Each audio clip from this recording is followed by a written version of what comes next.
Pollution खदान हद्दीमध्ये आम्हाला माहिती मिळाली की एका ठिकाणी अवैध व्यवसाय सुरू आहे।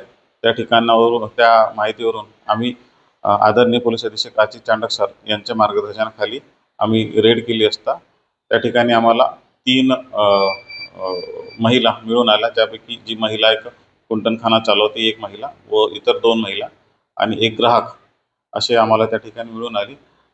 आम्ही रेडमध्ये परीक्षाधीन सहाय्यक पोलीस उपअधीक्षक आदरणीय ईशानी मॅडम, उपविभागीय पोलीस अधिकारी आदरणीय सुदर्शन पटेल सर व स्टाफसह आम्ही त्या ठिकाणी रेड केली असून आमचा पुढील कारवाई सुरू आहे।